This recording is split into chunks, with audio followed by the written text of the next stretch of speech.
വേണ്ട വേണ്ട, ഒരു വലുതാ കളയല്ലേ. അപ്പോൾ നമ്മൾ വളർത്തുമീനെ പിടിക്കാനായിട്ടുള്ള കുറച്ച് ടിപ്സ് പറയാൻ കേട്ടോ. ആദ്യം തന്നെ പറയട്ടെ, ഇത് വളരെ നിസ്സാരമാണ് ഈ പരിപാടി. ഇതുപോലൊരു മെഷീൻ ചൂണ്ട വെച്ച് നമുക്ക് വളർത്തുമീനെ പിടിക്കാന്ന് വെച്ചിട്ടുണ്ടെങ്കിൽ നമുക്ക് യാതൊരു സ്കില്ലും ആവശ്യമില്ല. ആർക്ക് വേണമെങ്കിൽ പിടിക്കാം. ഫസ്റ്റ് ദിവസം പോയ ആൾക്ക് തന്നെ പിടിക്കാം. പക്ഷേ കുറച്ച് കാര്യങ്ങൾ ശ്രദ്ധിക്കാനുണ്ട്. അതിൽ നമ്മൾ ശ്രദ്ധിക്കേണ്ട കാര്യം, നമ്മൾ ഉപയോഗിക്കുന്ന ഹുക്ക് എന്ന് വെച്ചിട്ടുണ്ടെങ്കിൽ എക്സ്ട്രാ ഷാർപ്പായിരിക്കണം. എക്സ്ട്രാ ഷാർപ്പല്ലാത്ത ഹുക്ക് കൊണ്ടിട്ട് ഈ പണിക്ക് പോയിട്ട് കാര്യമില്ല. എന്ന് വെച്ചാൽ ഇതുപോലെ നമ്മൾ സ്റ്റിക്ക് ഇങ്ങനെ ഒരു പൈപ്പിൽ ഹോൾഡ് ചെയ്ത് നിർത്തിയിട്ട് നമ്മൾ മീൻ പിടിക്കാൻ പോയിട്ട് കാര്യമില്ല.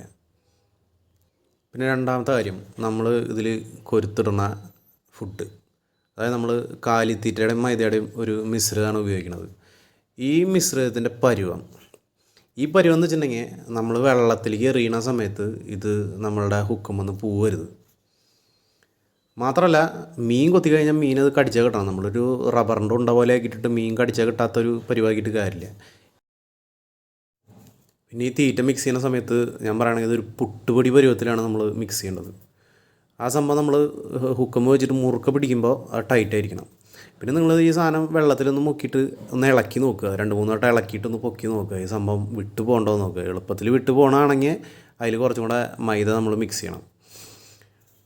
അപ്പോൾ ഞാനത് മിക്സ് ചെയ്യണ പരിവെന്ന് വെച്ചിട്ടുണ്ടെങ്കിൽ, ഞാൻ ഇപ്പോൾ ഒരു ഗ്ലാസ് നിറച്ച് നമ്മളെ കാലിത്തീറ്റ് എടുക്കുകയാണെങ്കിൽ, പെല്ലറ്റ് കേരള ഫീഡ് എടുക്കുകയാണെങ്കിൽ, ആ ഗ്ലാസ് നിറച്ചെടുക്കുകയാണെങ്കിൽ ആ നിരപ്പിന് തന്നെ വെള്ളം ഒഴിക്കും. എന്നിട്ട് നമ്മളൊരു അരമണിക്കൂർ മാറ്റി വയ്ക്കും. അരമണിക്കൂർ കഴിയുമ്പോൾ ഇത് പൊടിഞ്ഞ് നമുക്ക് ആവശ്യമുള്ള നനവായിട്ടൊരു പരുവായി ഉണ്ടാവും. ഇതാണ് ഇതിൻ്റെ വെള്ളം ഒഴിക്കുന്ന അളവ്. അതിലേക്ക് നമ്മൾ ഒരു മുറത്തിൽ പരന്ന പാത്രത്തിൽ വെച്ചിട്ട് അതിലേക്ക് കുറേശ്ശെ മൈദിട്ടിട്ട് നമ്മൾ മെല്ലെ മെല്ലെ തിരുമ്മി കൊടുക്കും. അങ്ങനെയാണ് ഇത് തീറ്റ നമ്മൾ സെറ്റാക്കേണ്ടത്. അപ്പോൾ നമ്മൾ ആദ്യത്തെ കാര്യം പറഞ്ഞു, ഷാർപ്പായിട്ടുള്ള ഹുക്കില്ലാണ്ട് ഈ പരിപാടിക്ക് പോയിട്ട് കാര്യമില്ല. രണ്ടാമത് ഈ പറയണ പോലുള്ള തീറ്റ ഉണ്ടാക്കണം. പിന്നെ നല്ല ഒഴുക്കുള്ള വെള്ളവും ഒരുപാട് ചെറുമീനുകളുള്ള സമയമാണെങ്കിൽ നമ്മൾ മൈദ കുറച്ച് കൂടുതൽ ചേർക്കാം. ഒഴുക്കില്ലാത്ത വെള്ളവും ചെറുമീനുകൾ കുറവാണെങ്കിൽ നമ്മൾ മൈദയുടെ അളവ് പരമാവധി കുറയ്ക്കുക. അതാണ് നമുക്ക് മീൻ കിട്ടാൻ എളുപ്പം, മീനുകൾ എളുപ്പം കൊത്താനായിട്ട് എളുപ്പം. ശേഷം നമ്മൾ അത്യാവശ്യം വെയിറ്റ് വേണം. നമ്മുടെ ഈയത്തിന്, നമ്മളിത് ഇടുന്ന ഈയത്തിന് അത്യാവശ്യം വെയിറ്റ് വേണം. അതിട്ട് എറിഞ്ഞിട്ട് നമ്മൾ ടൈറ്റ് ചെയ്ത് നിർത്തണം. അപ്പോൾ നമ്മളുടെ ചൂണ്ടലിൻ്റെ ടിപ്പ് ഭാഗം നമ്മൾ ടൈറ്റ് ആക്കണതനുസരിച്ച് കുറച്ച് മുന്നിലോട്ട് വളഞ്ഞ് നിൽക്കും. അപ്പോൾ നമുക്ക് ടൈറ്റ് ചെയ്ത് മനസ്സിലാവും. അങ്ങനെ ടൈറ്റ് ചെയ്ത് നിർത്തുന്ന ചൂണ്ടവല്ലേ മീൻ അടിക്കുള്ളൂ. ചരട് ലൂസായി കിടന്നു കഴിഞ്ഞാൽ നമുക്ക് മീൻ കിട്ടില്ല. പിന്നെ നമ്മളുടെ റീലുമ്മലത്തെ ഡ്രാഗ് അത് നമ്മൾ കുറച്ച് ലൂസ് ചെയ്ത് വെക്കണം. അതായത് ചരട് പിടിച്ച് വലിച്ചു കഴിഞ്ഞാൽ ക്രെന്ന് പറഞ്ഞ് അഴിഞ്ഞു പോരണം. ഇല്ലെങ്കിൽ മീനടിച്ച് കഴിഞ്ഞാൽ നമ്മുടെ സ്റ്റിക്ക് ഒടിയും, ചിലപ്പോൾ ചൂണ്ട മൊത്തമായിട്ട് വെള്ളത്തിൽ പോകാൻ സാധ്യതയുണ്ട്. അപ്പോൾ ഈ ഒരു കാര്യം കൂടെ സെറ്റ് ചെയ്ത് വെക്കണം. പിന്നെ മീനിൻ്റെ ആക്ടിവിറ്റി ഉള്ള സമയമാണെങ്കിൽ നമുക്കൊരു 90% നമുക്ക് മീനടിക്കും. അതായത് വെള്ളത്തിൽ മീൻ ഇങ്ങനെ മറയണതാണ് മുകളിൽ.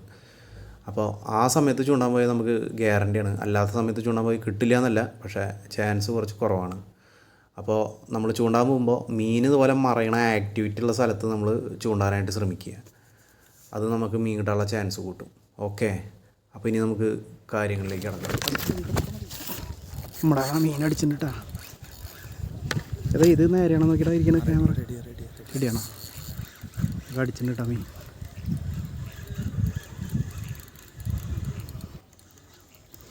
ചെറുതാണോ പെട്ടെന്ന് വരുന്നുണ്ടല്ലോ.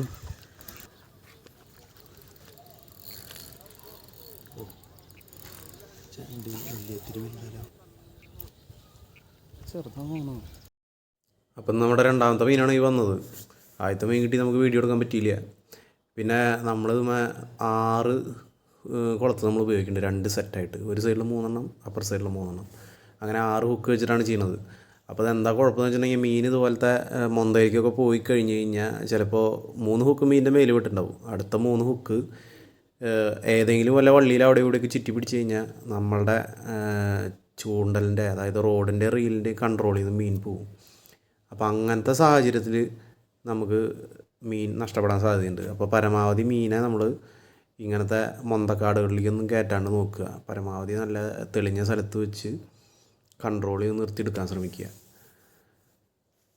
അപ്പോൾ നമ്മുടെ രണ്ടാമത് അടിച്ച മീൻ നമുക്ക് നഷ്ടപ്പെട്ടിട്ടുണ്ട്. ഇത് നമുക്ക് ചെറിയ മീനായതുകൊണ്ട് നമ്മൾ പൊക്കിയെടുക്കാൻ ശ്രമിച്ചു. പൊക്കിയെടുക്കുന്ന സമയത്ത് നമ്മൾ ഡ്രാഗ് ടൈറ്റ് ചെയ്യണം, ഇല്ലെങ്കിൽ മീൻ മുകളിലേക്ക് പൊങ്ങി വരില്ല. അപ്പോൾ ഡ്രാഗ് ടൈറ്റ് ചെയ്യാണ്ട് പൊക്കിയപ്പോൾ അത് ഊർന്നു പോയിട്ട് അതിൽ പെട്ടു. അങ്ങനെയാണ് ഈ മീൻ പോയത്. പിന്നെ വലിയ മീനൊക്കെ ആണെങ്കിൽ നിങ്ങൾ ഒരിക്കലും പൊക്കിയെടുക്കാൻ ശ്രമിക്കരുത്. നമ്മൾ വല ഉപയോഗിച്ച് കോരി തന്നെ എടുക്കണം മീൻ അടുത്ത് വരുത്തിയിട്ട്. നമുക്ക് അടുത്ത മീൻ പെട്ടുണ്ട് കേട്ടോ. അടുത്ത മീൻ പെട്ടുണ്ട്. പ്രായമൊന്നും അധികം ഇല്ല കേട്ടോ. ഓ ഇത് വലിപ്പണ്ടാ. ഇത് പിടിച്ചേ. നീ അത് മുണ്ടിട്ടോണ്ടിരിക്കുക അല്ലേ? ഓക്കെ. അത് ഇത് കുറച്ച് വലിപ്പുണ്ടല്ലോ. ഡ്രാഗ് തീരില്ല കേട്ടാ.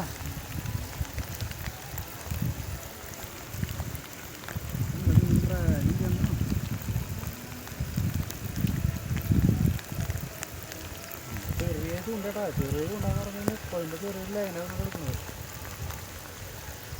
ഡ്രാഗാണ്. ഡ്രാഗ് അത്യാവശ്യം ഉണ്ട്. ഡ്രാഗ് കുറച്ചുകൊണ്ട് വിശ കൊടുക്കാൻ ഭയങ്കര ഡ്രാഗായി. ഇത്തിരി വലിപ്പുണ്ട്. നമ്മുടെ നേരത്തെ പോയ പോലത്തെ എല്ലാ ശകലം കൂടെ വലിപ്പുണ്ടെങ്കിൽ അപ്പോൾ അത് കാരണം നിങ്ങൾ കളിച്ചെടുക്കാൻ വേണം. ആണറാ പിടിക്കില്ലേ? റെഡിടാ. ചെറിയ ഉണ്ടാ.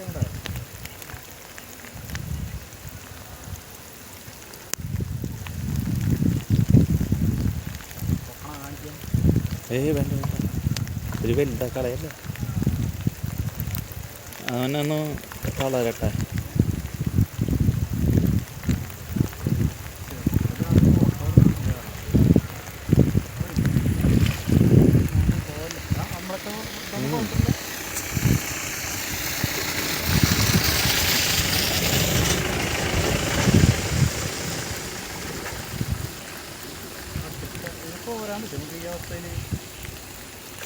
അത് കോരാണ്ട് എടുക്കാൻ പറ്റില്ല. അത്യാവശ്യം കുഴപ്പമില്ല. നിൽക്കുക തളർന്നു തുടങ്ങി. കുറച്ച് ഓടുമ്പോഴേ അതിൻ്റെ ഉള്ളിൽ വിടണ്ട.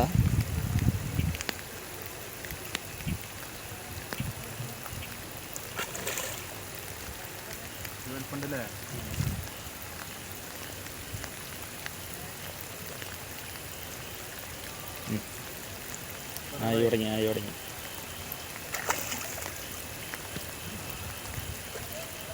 ഇപ്പോൾ ഇത് എടുക്കണ്ട. അപ്പോൾ വല എടുക്കണ്ടേ? ഏകദേശം ആയിട്ടുണ്ട്. ഇനിയിപ്പോൾ ഒരാവുന്ന സെറ്റപ്പ് ഉണ്ടല്ലോ.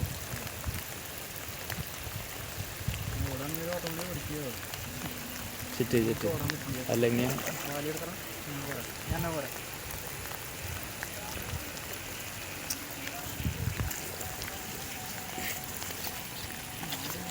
എന്നാ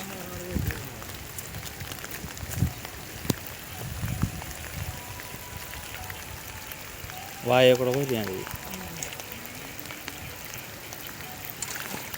യെസ് ഗുഡ് ടച്ച്. നടുക്കി വിടാം.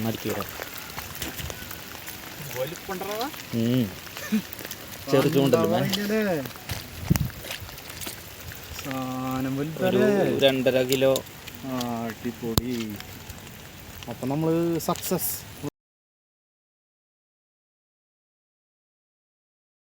നമ്മുടെ മീനുകൾ കേട്ടാ. ഒരെണ്ണം ഇപ്പോൾ കിട്ടിയത്.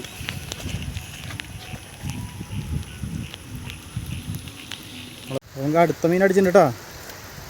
അതെ അടുത്ത മീൻ ഓടിക്കട്ടാ. അടുപ്പിക്കണ്ട. ഇപ്പം അടുപ്പിക്കണ്ട. കുറച്ച് ഓടട്ടെ. അങ്ങോട്ട് പോട്ടെ. ആ കടയിലേക്ക് പോട്ടെ. പുറത്തേക്ക് കിടത്ത് ലൂസാക്കണ്ട. അവർ ഓടട്ടെ. മീൻ ഓടട്ടെ. എന്താ വെച്ചാലേ ഇത് കൂടുതലാരണേ കുളത്ത് കൂടുതലാരണം ചിലപ്പോൾ കോരാള സെറ്റപ്പ് നോക്കണ കോരല്ലേ. ഞാൻ വാലി എടുക്കട്ടെ. അവിടെ അടുത്തുണ്ടാ. മീനാ തന്നെ. ഞാൻ കോരാം. ഈ സാധനം ഒന്ന് പിടിച്ചേ. നൈസായി ഒന്ന് പിടിച്ചേ.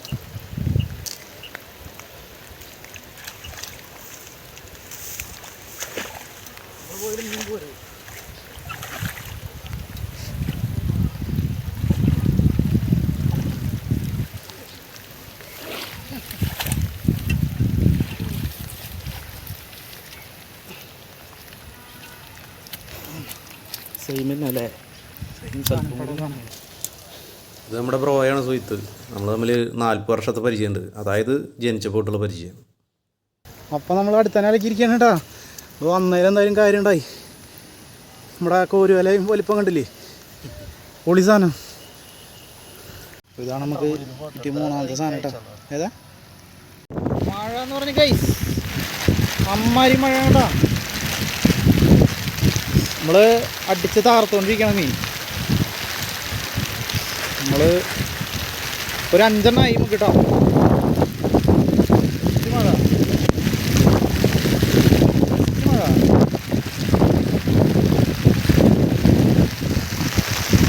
നമുക്ക് മഴ കാരണം മീൻ അടിക്കണമെന്ന് എടുക്കാൻ പറ്റണില്ല. അപ്പോൾ നമുക്ക് അടുത്ത മീൻ കൂടി വന്നിട്ടുണ്ട് കേട്ടോ. എന്നിട്ട് ചെറുതാ നോക്കിയോളൂട്ടാ, വലിപ്പം നോക്കിയോളൂട്ടാ. കുഴപ്പമില്ല, പൊക്കിയെടുത്തോ. പൊക്കിയെടുത്തപ്പ സൂപ്പർ. അത്യാവശ്യം ഉണ്ട് കേട്ടോ മീൻ. കാണുന്ന പോലെ ഇല്ല, വലിപ്പമുണ്ട് കേട്ടോ. അടിപൊളി. അപ്പോൾ നമ്മൾ കിട്ടിയ മീനൊക്കെ ഒന്ന് കാണിക്കാൻ പോവാണ് കേട്ടോ.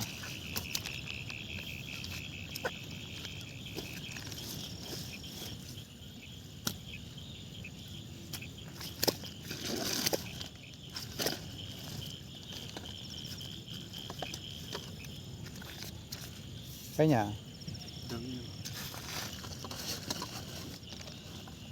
അപ്പോൾ ഇത്രയും മീനുകളാണ് നമുക്ക് അടിച്ചിട്ടാ.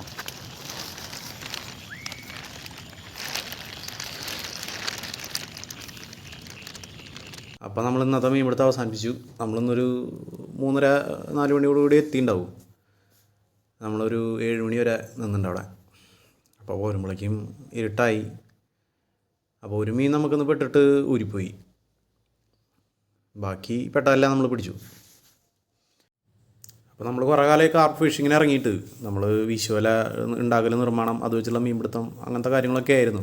പിന്നെ തെറ്റാലി, എല്ലാവിധ പരിപാടി ഉപയോഗിച്ച് നമ്മൾ മീൻ പിടിക്കാറുണ്ട്. അപ്പോൾ കാർപ്പിനെ പിടിക്കാൻ തുടങ്ങുന്ന ആൾക്കാർക്ക് ഈ വീഡിയോ ഉപയോഗപ്രദമായി നമ്മൾ വിചാരിക്കുന്നു. അപ്പോൾ നിങ്ങൾക്ക് എന്തെങ്കിലും സംശയങ്ങളൊക്കെ ഉണ്ടെങ്കിൽ നിങ്ങൾക്ക് കമൻറ്റ് ചെയ്യാം, നമ്മൾ മറുപടി തരുന്നതായിരിക്കും. കൂടുതൽ എക്സ്പീരിയൻസ് ഉള്ള ആൾക്കാർ നമ്മൾ പറഞ്ഞാൽ എന്തെങ്കിലും മിസ്റ്റേക്കുകളൊക്കെ ഉണ്ടെങ്കിൽ കമൻറ്റിലൂടെ കറക്റ്റ് ചെയ്ത് തരിക. അപ്പോൾ നമ്മൾ വീഡിയോ അവസാനിപ്പിക്കുകയാണ്. സപ്പോർട്ട് ചെയ്തുകൊണ്ടിരിക്കുന്ന എല്ലാവർക്കും നന്ദി. നമസ്കാരം.